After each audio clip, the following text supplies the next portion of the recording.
2 marks or 3 marks question about vectors, very important. Given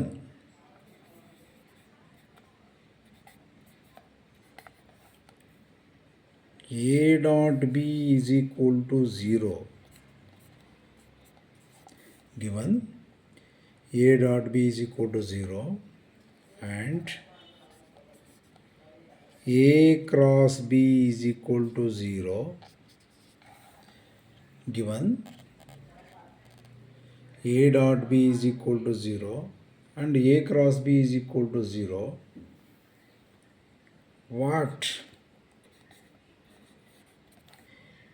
can you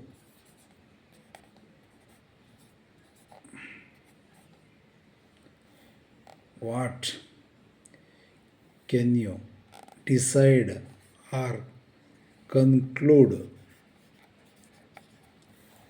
What can you decide or conclude about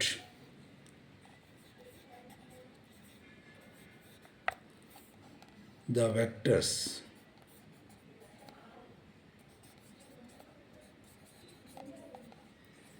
A and B? Okay, first understanding the question. Given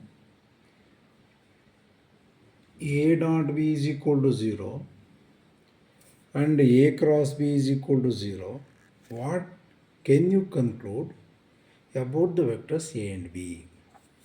A dot B is equal to 0 ಆಗಿದೆ, A cross B is equal to 0 ಆಗಿದೆ. ಮತ್ತು A ಮತ್ತು B vector ಏನಾಗಿದೆ ಅಂತ ನೀವು decide ಮಾಡ್ತೀರಿ, ಕನ್ಕ್ಲೂಷನಿಗೆ ಬರ್ತೀರಿ. First we know that what is the definition of A dot B. ನಮಗೆ ಡೆಫಿನೇಷನ್ ಚೆನ್ನಾಗಿ ಅರ್ಥ ಆಗಿರಬೇಕು. What is the definition of A dot B? A dot B is equal to magnitude of the vector A into magnitude of the vector B into cos theta, where theta is angle between the vectors A and B. Suppose A ತಗೊಂತೇನೆ, B ತಗೊಂತೇನೆ. Theta is angle between the two vectors. If two vectors are mutually perpendicular to each other,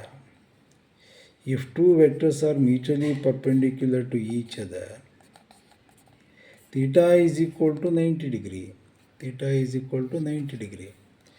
In the definition of cos 90, if two vectors are mutually perpendicular to each other, theta is equal to 90 degree. ಅಲ್ಲಿ cos 90 ಏನಾಗುತ್ತೆ? 0. cos 90 0 ಆದರೆ A dot B is equal to ಏನಾಯಿತು? 0. A dot B is equal to 0. ಹಾಗೆ vector A dot B is equal to 0 ಆಗಿದೆ ಅಂದರೆ vector A is perpendicular to vector B. Vector A is perpendicular to vector B. ಒಂದು conclusion ಆಯಿತು. Okay, A dot B 0 ಆಗಿದೆ ಅಂದರೆ vector A is perpendicular to vector B by the definition of A dot B ಮತ್ತು geometrical figure represent ಮಾಡಿದ್ದಾನೆ. At the same time we know that how to find out A dot B. Vector A is equal to A1I plus A2J plus A3K. ನಾನು ಡೈರೆಕ್ಟಾಗಿ problem ಮಾಡೋ ಬದಲು explain ಮಾಡ್ತಾ ಇದ್ದೀನಿ. Vector B is equal to A2I plus A1 A2 A3 B1 B2 J plus B3K. We know that how to find out A dot B, just components A1 B1 plus A2 B2 plus A3 B3. Clear? This is the way to find out A dot B. Here suppose vector A components 0 0 0, vector A components 0 0 0, vector B components B1 B2 B3. How to find out A dot B? A dot B is equal to 0 into this 0 0 0. Now suppose vector B components 0 0 0, vector A components A1 A2 A3. ಅವಾಗ ಏನಾಗುತ್ತೆ? A dot B is equal to 0 ಆಗುತ್ತೆ. If A dot B is equal to 0 implies either A is equal to 0, vector A is equal to 0, or vector B is equal to 0. ಅಲ್ಲಿಗೆ 3 conditions valid ಆಗುತ್ತೆ. A dot B is equal to 0 ಆಗಿದೆ ಅಂದರೆ vector A is perpendicular to vector A ಆಗ್ಬೋದು, A vector A is equal to 0 ಆಗ್ಬೋದು, or vector B is equal to 0 ಆಗಿರ್ಬೋದು. ನೋಡಿ, ಎಲ್ಲಕ್ಕೂ ನಾನು ರೀಸನ್ ಕೊಟ್ಟಿದ್ದೇನೆ. Okay, A dot B is equal to 0 implies vector A is equal to 0 or vector B is equal to 0 or vector A is perpendicular to vector B. 1, ಇದು call it as 2, 3 conditions valid ಆಗುತ್ತೆ. ಇದನ್ನು ನನಗೆ call it as A ಅಂತ ಕರೀತಾನೆ. A dot B is equal to 0 ಆಗಿದೆ ಅಂದರೆ vector A is equal to 0 or vector B is equal to 0 or vector A is perpendicular to vector B. ಇದನ್ನು ಈ 3 conditions ಸೇರಿಸಿ ನಾನು ಎ ಅಂತ ಕರೀತೇನೆ. Next, A cross B is equal to 0. A cross B is equal to 0. What is the definition of A cross B? A cross B is equal to magnitude of the vector A into magnitude of the vector B into sin theta into n cap, where n cap is equal to what? We call it as vector A, the B.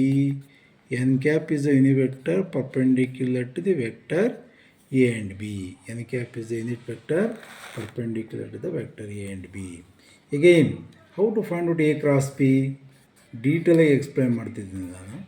A cross B ಕಂಡುಕೊಳ್ಬೇಕಾದ್ರೆ I J K vector A components A1 A2 A3, vector B components B1 B2 B3.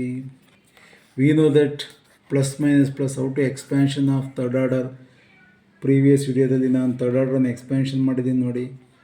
First row first column, I into first row first column, minus J first row second column, plus K into first row third column expansion ಮಾಡಿದ್ದೀನಿ previous video ನೋಡಿ.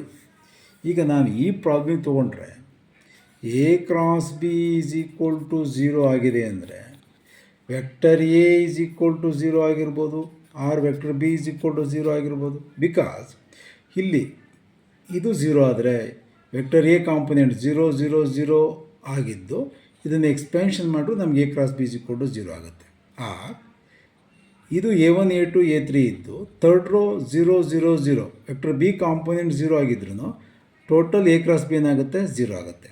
At the same time suppose A cross A ಆದರೆ second row third row same ಆದರೆ ಅದನ್ನು expansion ಮಾಡಿದಾಗೂ 0 ಆಗುತ್ತೆ.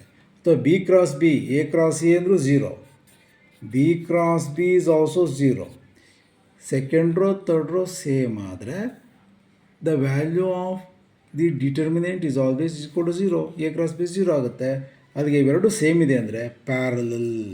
A cross B is equal to 0 ಆಗಿದೆ ಅಂದರೆ vector A is parallel to vector B. ಇದನ್ನು ಕಂಡೀಷನ್ ಬಿ ಅಂತ ಕರೆಯೋಣ. Okay, from A and B ಇಂದ ನಮಗೆ ಕನ್ಕ್ಲೂಷನ್ ಏನು ಸಿಕ್ತು? ಕನ್ಕ್ಲೂಷನ್ ಎ ಡಾಟ್ ಬಿ 0 ಆಗಿರಲಿ ಅಥವಾ ಎ ಕ್ರಾಸ್ ಬಿ 0 ಆಗಿದೆ ಅಂದರೆ vector A is equal to 0 or vector B is equal to 0. ಎರಡಕ್ಕೂ ವ್ಯಾಲಿಡ್ ಆಗೋದು. A dot B is equal to 0 ಆಗಿದೆ ಅಂದರೆ A cross B is equal to 0 ಆಗಿದೆ ಅಂದರೆ vector A is equal to 0 or vector B is equal to 0. Okay, this is ಅಂತೂ very important conditions. ಎರಡಕ್ಕೂ valid ಆಗ್ತಕ್ಕಂಥ condition.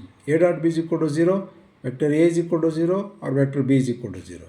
A cross B is equal to 0 implies vector A is equal to 0 or vector B is equal to 0. That is the conclusion. Okay, thank you.